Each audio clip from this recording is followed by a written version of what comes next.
Hello, welcome to Kelly TV. And today's episode is all about whole body movement. As you may know, I recently went and took my continuing education units for massage therapy, my license, and I happened into this amazing life-changing class. You know, when you have those moments where you look back over your whole life and it seems like everything aligned absolutely perfectly for you to end up in this moment? That's how I felt in this class. It was amazing. And I'd like to share with you a few little gems that I think you're going to love. I know that I've been applying them in my own daily routine ever since I've been in the class, and they have made a huge difference. So, what I'd like you to do is to hit pause right now and go grab a yoga mat or find a comfy place on the floor where you can do these exercises with me. No, really, I mean it. Pause, grab your yoga mat, and hit the floor, okay? Really. Okay. Welcome back. So now that you're on the floor, what I'm going to have you do is lay on your back, and then you're going to draw your legs up. So you're going to draw your heels in towards your sitting bones so that you're laying with the soles of your feet flat on the mat. And what I'd like you to do is imagine that there's this big clock like over your belly and your knees area, okay? And 12 o'clock is towards your knees, and 6 o'clock is towards your chest. Are you with me? You're drawing the clock of a face, right? The face of a clock, and 12 o'clock is towards the knees, 6 o'clock is towards the chest, 3 o'clock is out this way, 9 o'clock is the other way, okay? So what I'd like you to do is begin by gently rocking back and forth from 12 to 6. Just as far as you possibly can. Now, honestly, when I first started doing these exercises, there were some areas where I could only move like an inch. There were some areas where I couldn't even figure out in my brain where that is. Like, oh my gosh, I don't even know where 2 o'clock is on the face clock, you know?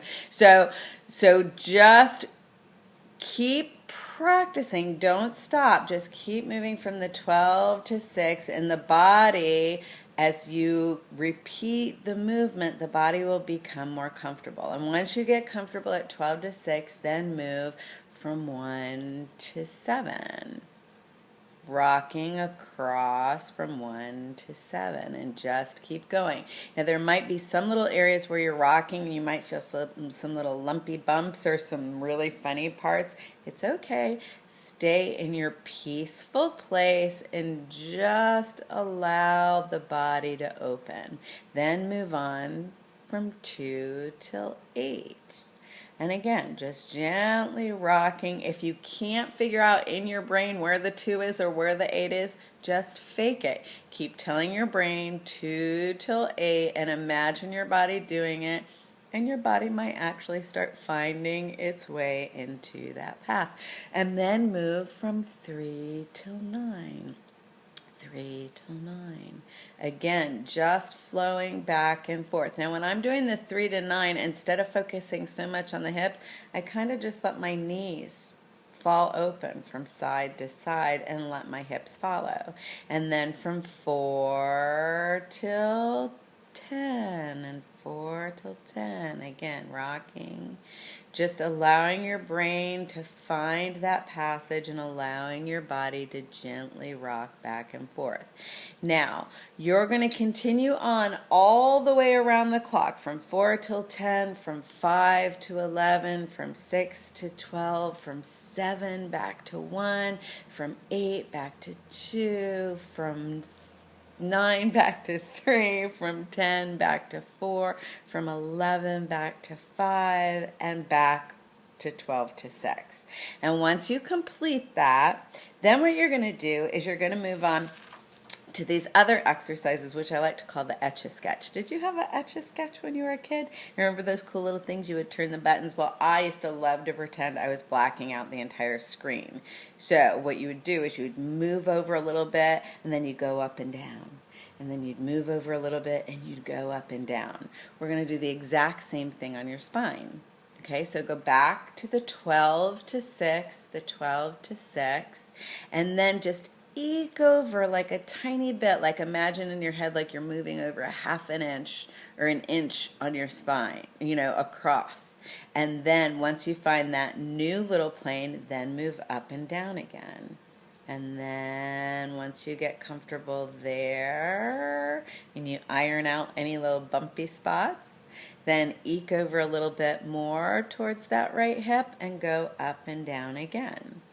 What's going to happen is you're going to end up moving across and then up and down and up and down. And once you get all the way out as far as you can peacefully get out to the side and do your up and down, and then find your way back to center. Again, little increment by little increment by little increment, and then you're going to travel across the left plane all the way out as far as you can travel. Again, going out a little bit, up and down, and out a little bit, and up and down, and out a bit, and then back.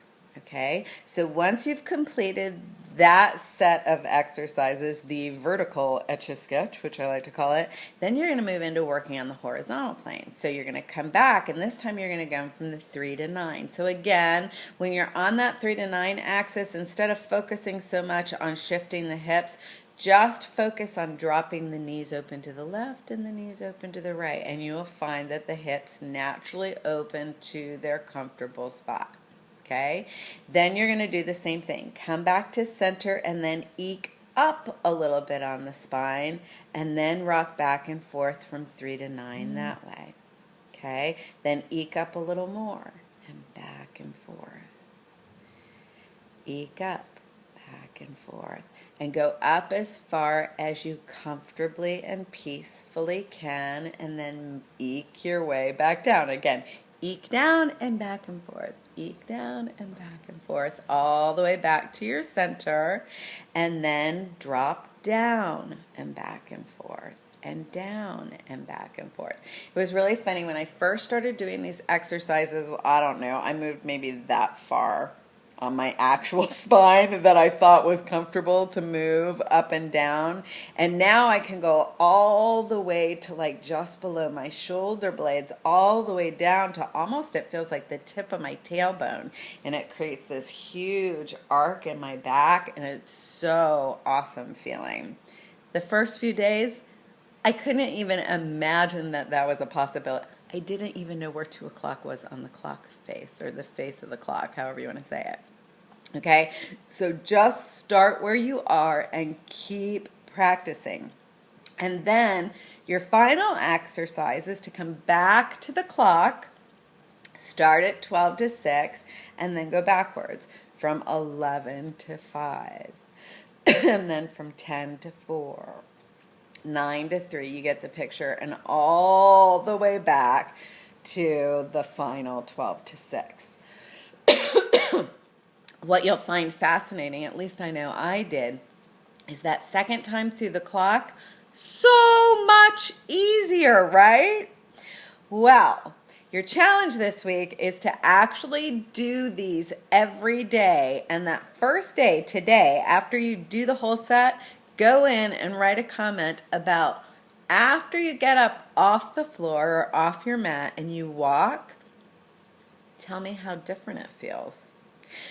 You have effectively just worked out all of your core muscles. You've effectively given yourself this awesome, awesome back massage that no massage therapist would ever be able to give you as an effective one. And you've also exercised all of your stomach muscles, every little ekin inch of it. Awesome sauce, right? No sweat, no pain, amazing work for your body, for your core, and to bring your whole body back into function. Ta-da! I hope you enjoyed it. If you did, please like and share with your friends, and you never know who's going to be helped by my simple little messages of wisdom every week. So thank you so much for spending this time with me. I love you guys. I hope you're having an amazing week, and I'll talk to you next week. Ciao for now.